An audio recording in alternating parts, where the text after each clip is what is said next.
a palavra à professora Ana Caroline Campagnolo para proferir sua explanação no prazo de 20 minutos.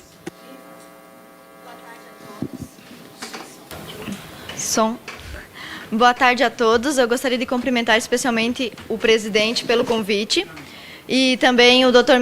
Miguel Najib, que lidera esse projeto.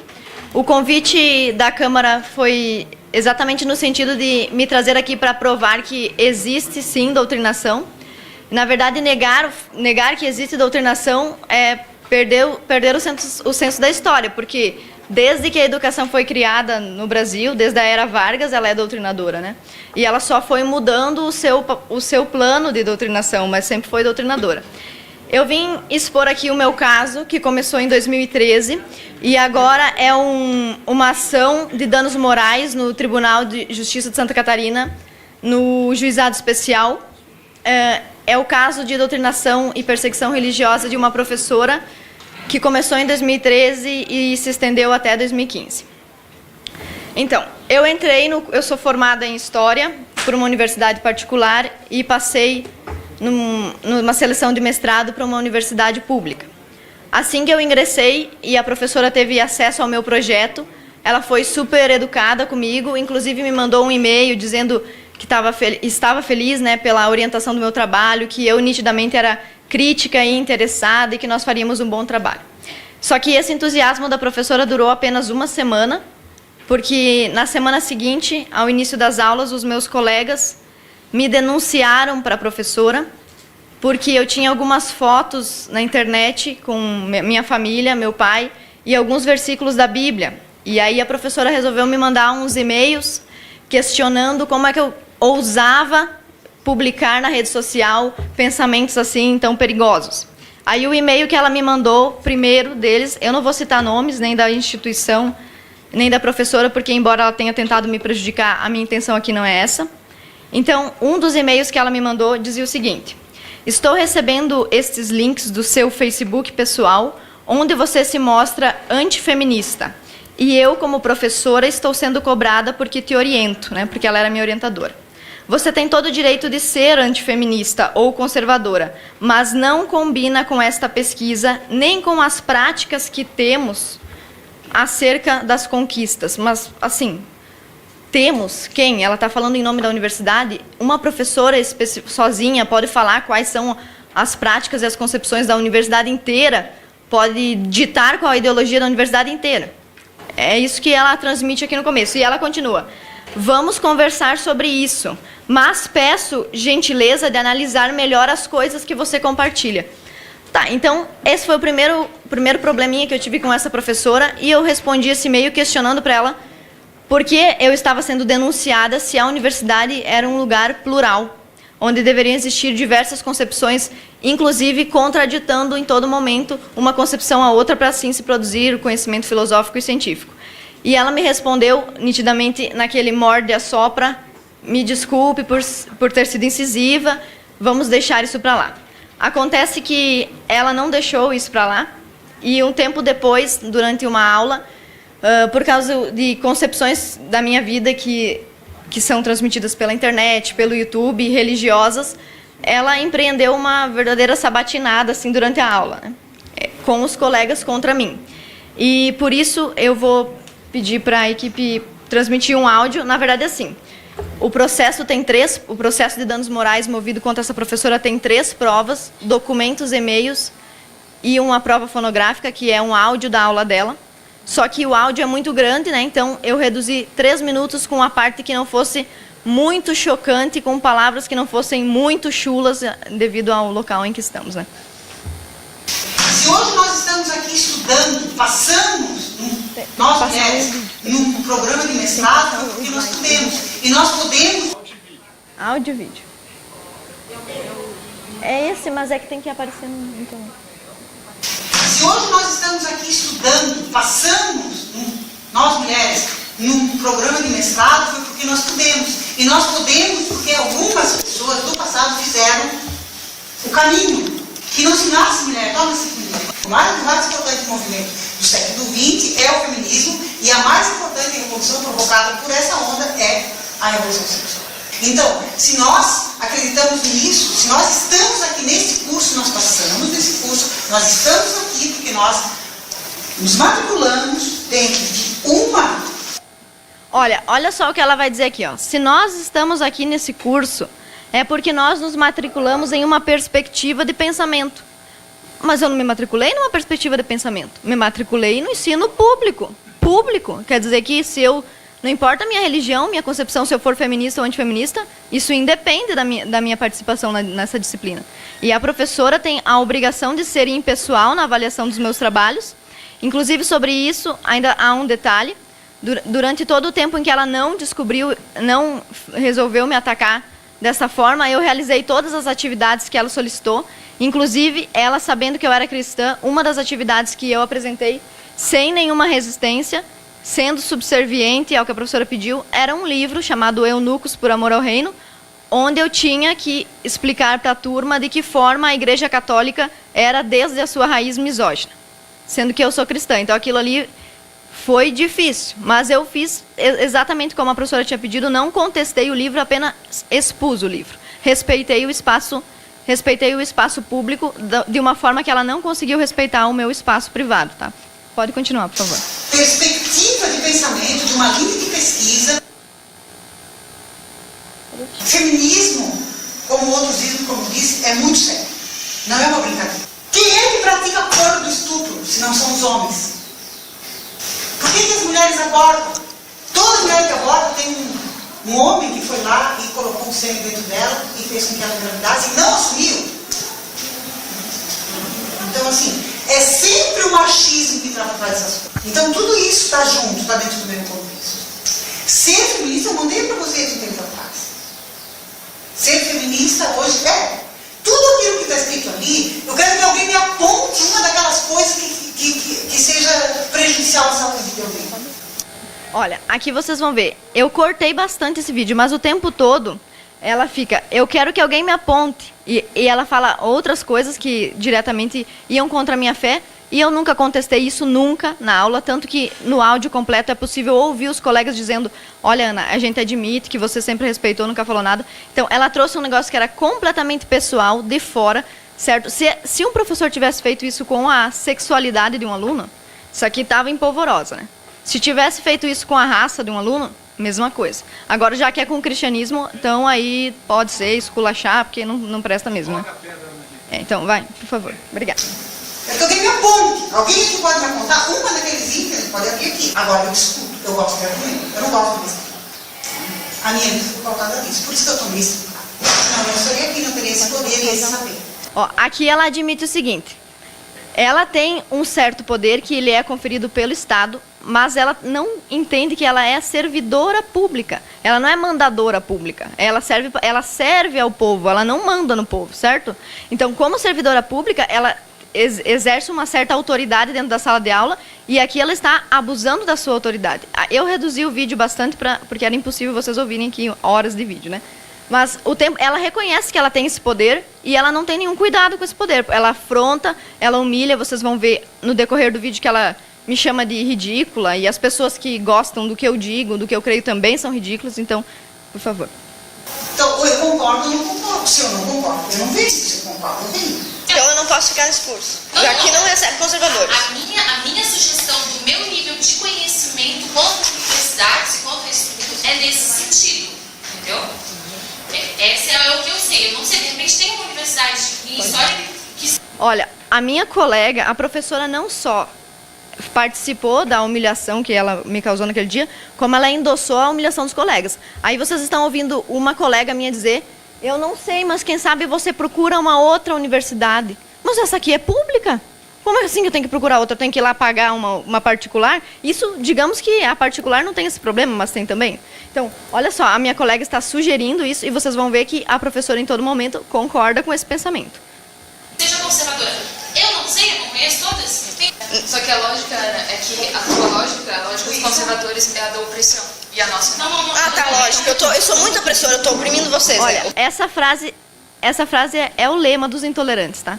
Vocês são opressores. Nós não somos opressores. Então, como nós não somos opressores, nós vamos oprimir vocês para vocês pararem de oprimir a gente. É basicamente isso aí, tá? Então, olha bem a frase que ela disse. A lógica é, vocês são opressores e nós não. Só que acontece que naquela sala de aula tinha 14, mais um professor contra 1. E eu que era opressora, sendo esculachada ali meia hora. E os outros dias, né? Pode passar. Prêmio demais. Gente, então vocês vão lá na direção do FAED e dizem que vocês não querem alunos que tenham divergência de opinião. Primeiro dia de aula que eu estive aqui, já teve colegas me denunciando por eu ser conservadora. Vocês não aceitam um conservador. Eu concordo com a gente, não vai ver um conservador com bons olhos. Exato. Eu não estou fazendo nada contra você, não vou fazer, não é o meu objetivo, eu respeito a diferença, não, a questão não é essa. Quanto a mim, professora desse lugar, eu só que peço, Ana, que não desqualifique, não continue desqualificando, ridicularizando a mim, ao curso, ao programa e aos colegas. Porque é um ridículo do começo ao fim. Né? Isso está evidente, claro. Então, eu acho muito triste que tenha sido desse jeito. Evidentemente, tem um monte de gente que gosta do ridículo, mas eu não gosto, né? Obrigada. Tá, então, nesse quadro que vocês estão vendo, onde eu, opressora, fui oprimida pelos não opressores, existe todo um pensamento que é bastante homogêneo e hegemônio ali naquele meio, que é o pensamento esquerdista e pode-se dizer quase de certeza, principalmente nos cursos de humanas, um pensamento anticristão, certo? Então, se ele fosse um pensamento anti-negros, não poderia. Se ele fosse um pensamento anti-gays, não poderia. Se fosse um pensamento anti-mulheres, não poderia. Mas anticristãos pode, né? É tranquilo. Então, eu quero demonstrar como é esse pensamento anticristão. Eu quero pedir para as meninas aqui do acesso colocarem as imagens para mim. Tem uma imagem, isso aqui é o DCE, tá? É o diretório acadêmico do meu curso. Olha o que está escrito aqui na parede. Tá? Satã reina. Ela vai colocar outros... Olha só a imagem que eles provavelmente pagaram para o cartunista Latuf colocar na porta do diretório de história. Olha aqui, ó. É uma feminista nua pisando no que isso aqui? Agora, se eu fizer um cristão pisando numa mulher, no outro dia eu estou presa, não estou? Então, é só para vocês verem o duplo agir, né, a respeito disso. Eu vou passar essas outras imagens aqui, mas ó, aqui, por exemplo, cuidado, esquerdo macho. Está escrito num lugar aqui. Aqui em cima, não... Desculpa, tá, gente? Tirando as crianças da sala. Não dê tiro, dê o cu. E o outro, racha macho. Entendeu? É umas coisas assim, sei lá, assustadoras. Se fosse contra uma mulher, seria machismo, né? Mas como é contra os homens e como é contra os cristãos, não tem problema nenhum. Essa foto é do diretório acadêmico. Eu vou pedir para o deputado aqui passar as fotos, por favor. Tá, então, diante desse cenário, o que eu venho... Diante desse cenário, o que eu venho denunciar é uma perseguição religiosa e também ideológica e, consequentemente, também política e partidária. Tá, então, por que esse caso poderia ser só uma discussão em sala de aula se configura num caso de doutrinação? Primeiro porque aconteceu num ambiente público, que eu deveria ter acesso livre, porque é público. Aconteceu com base em algo que eu faço na minha vida privada. Algumas das imagens que a professora contestou como graves, inclusive ela usou as seguintes expressões: sou democrática, mas isso que você está publicando não posso aceitar. Você faz apologias complicadas e suas ideias são complicadas de argumento. Quais que são as minhas ideias complicadas de argumento ou as minhas apologias complicadas? Cristianismo. Basicamente, para ela, isso é inadmissível. Então, além disso, a gente tem que prestar atenção em alguns princípios da Constituição que são desrespeitados nesse caso, como, por exemplo, o artigo 5º, que diz que é inviolável a liberdade de consciência e de crença, é livre a manifestação do pensamento e que ninguém deve ser privado de seus direitos por motivos de crença religiosa, convicção filosófica ou política. Tá, então, a professora me mandou e-mails tentando intimidar, mudar a minha postura. Eu fiquei bastante chocada naquele primeiro momento. Os e-mails que eu mandei para ela que estão no processo são e-mails assim de uma aluna assustada. Tá bom, professora, faço o que a senhora quiser. Fui lá, apaguei tudo, não adiantou, né? Depois de uns meses, eu apaguei, porque eu fiquei com um pouco de medo, né? Mas passou. E eu percebi que quem estava errado nesse caso era ela. Então, eu voltei a assumir a minha postura cristã, aí aconteceu esse evento dentro da sala de aula, e depois disso ela ela era minha orientadora de mestrado e o meu tema era sobre feminismo, mas era com base nas autoras feministas, não era antifeminista. Então, até nesse ponto, eu havia me rendido às abordagens da professora, porque eu queria investigar isso aí. Só que ela se chocou comigo porque ela pressupôs que a minha conclusão seria antifeminista. Ou seja, ela queria que eu aceitasse, que eu defendesse uma hipótese antes de comprová-la. O que é uma dissertação de mestrado ou uma tese de doutorado? Você vai fazer uma pesquisa, você tem uma pergunta, uma hipótese, você faz uma pesquisa para ver se aquilo ali é verdadeiro. Ela queria que eu assumisse a priori que a minha conclusão seria uma conclusão feminista, certo? Isso aí é assassinar a ciência. Só que, embora ela tenha feito tudo isso, vários sindicatos, colegas de profissão, enviaram notas e moções em apoio a ela, dizendo que ela era super democrática e super ética, tá? Então, os professores dizem isso, inclusive os livros didáticos dizem isso. Sempre o discurso é nós somos democráticos, nós somos inclusivos, mas ele só inclui daí quem eles concordam. Quem eles não concordam é excluído, porque não deve ser incluído por ser opressor, como a minha colega disse para mim. Você não pode falar porque você é opressora. E depois de tudo isso, a professora resolveu abandonar a minha orientação, o que resultou imediatamente no abandono do tema. Todo o tema que eu tinha estudado durante a graduação, durante o tempo que eu já estava no mestrado, eu tive que jogar no lixo, começar um trabalho tudo de novo. E na troca de orientação, ela entregou um documento lá na secretaria da universidade que diz assim: minha decisão irrevogável de abrir mão da orientação da mestranda se justifica pela incompatibilidade do ponto de vista teórico-metodológico com relação à abordagem do tema selecionado quando do seu ingresso, incompatibilidade expressa em vídeo difundido por mídias eletrônicas de acesso, onde manifesta concepções, olha, isso aqui vocês prestem atenção, concepções do ponto de vista acadêmico que ferem a disciplina que ministro.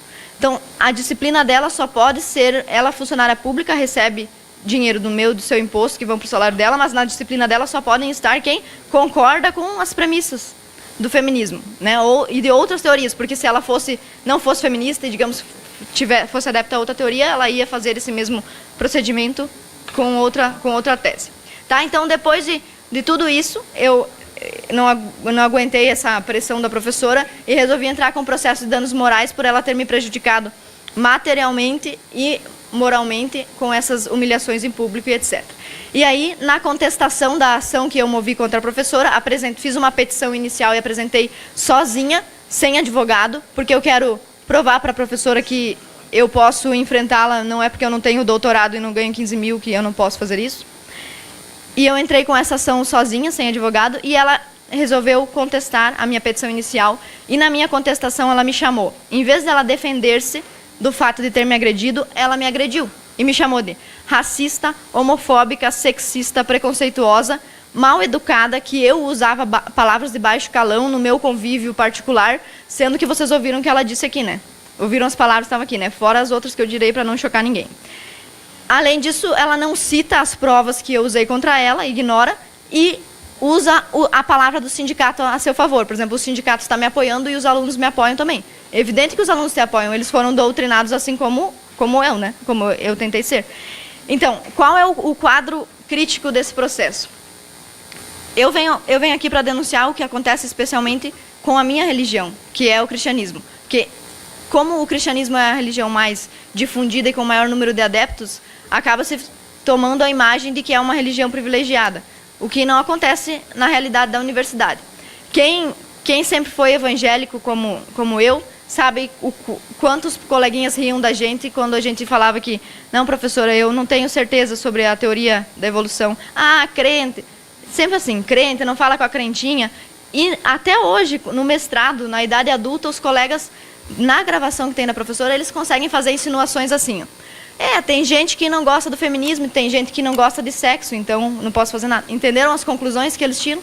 A humilhação que eles tentam colocar em cima de você para que você se adeque ao pensamento da hegemonia esquerdista. Só que, ou não, pode ser também uma doutrinação de direita, né? A gente deve combater tanto uma quanto a outra. E eu não venho aqui falar como uma pessoa inimiga dos professores, porque eu também sou professora, é importante falar isso. Eu sou professora na rede pública, já fui professora na rede privada. É meu tempo? na rede pública e na rede privada, e em momento algum eu fiz isso com os meus alunos, e tanto que eles demoram muito tempo para descobrir. Chega no final do ano, eles me perguntam: prof, você é ateia como a outra professora de religião? E eu sempre respondo: eu acredito em Deus, mas isso não é assunto para aula. Eu sempre fiz isso, e se eu sou capaz de fazer, eu acredito que a minha professora também podia ter respeitado as minhas concepções ali naquele ambiente. E... Pode, se precisar de mais 5 minutos, essa presidência lhe concede. Então, eu só vim aqui mesmo para apresentar o meu caso, para que sirva como contestação daqueles que dizem que não existe doutrinação na escola. E, inclusive, convido os deputados a pesquisarem, procurarem outros alunos que tenham passado pelo mesmo, para que possam esboçar a complexidade e o tamanho desse problema na educação brasileira. Obrigada.